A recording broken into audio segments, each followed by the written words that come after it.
Намираме се на едно много специално място, в апартамент сгушен в центъра на град София, в сграда строена през далечната 1936 година, когато всъщност София започва да се развива като модерен град със своята собствена идентичност. Стените, от които сме оградени в момента, пазят историите на поколения наред и съм изключително щастлив от факта, че успяхме да им вдъхнем нов живот.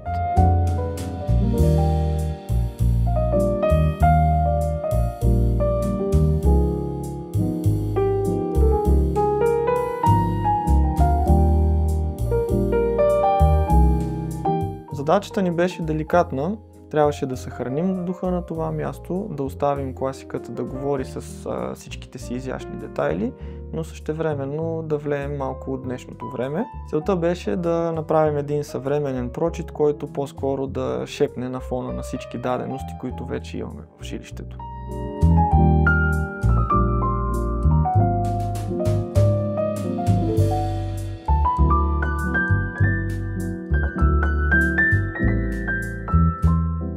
И така всъщност всяко решение тук беше породено от уважение. От уважение към пространството, към историята и към човека, който ще обитава това жилище.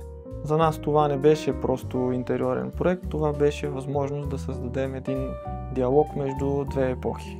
Зад това усещане за лекота и завършеност всъщност се крият много часове работа и още повече внимание.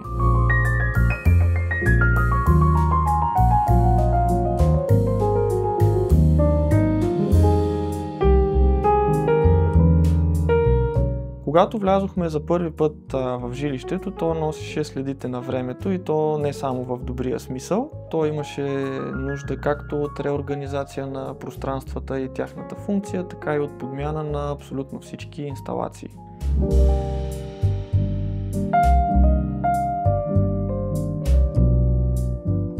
Планирахме всички трасета така, че да не компрометират архитектурата на апартамента и да не разрушат детайлите, които са заложени още при строежа на сградата, а подовите настилки са внимателно подбрани спрямо функцията на отделните помещения. Разбира се, едно от най-ценните предизвикателства беше запазването на абсолютно всички гипсови корнизи и орнаменти, заложени тук още при строежа на сградата.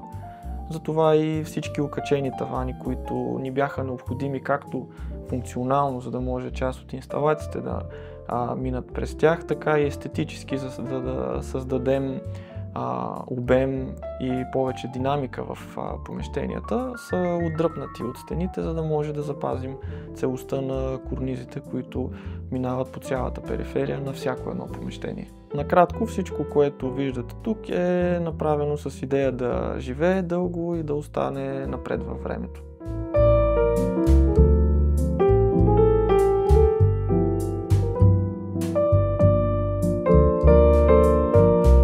Мебелите, които виждате тук, визирам основно корпусните такива, проектирахме така, че да пораснат от пространството. Те трябва да следват нишите, да се впишат в пропорциите и да допълнят съществуващото, което сме изградили до този момент.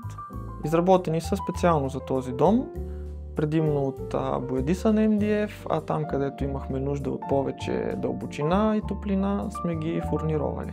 Върху повечето елементи имаме фрезовки и апликации, които разбира се са вдъхновени от съществуващите декоративни елементи, които имаме по стени и тавани. Някои от мебелите вкарахме и съвременни материали, като стъкло и метал, които да допринесат за съвременното звучене на апартамента, без да нарушават класическия дух на жилището. За завършек добавихме естествени материи в неутрални тонове, които не доминират по никакъв начин, а по-скоро допълват целия интериор.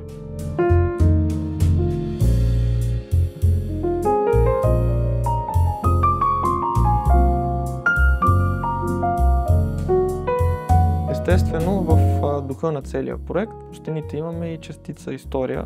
Картините, които виждате, всъщност са автентични фотографии на града от същия този период, в който и сградата е строена. Те придават на пространството глас и спомен за едно отминало време. Този проект беше едно голямо пътуване между стилове, епохи, желания и реалност. И не бихме могли да го осъществим без пълното търпение и доверие на нашия клиент, както и усиления труд на всички замесени. Заедно с тях успяхме да създадем не просто проект, а дом с сърце.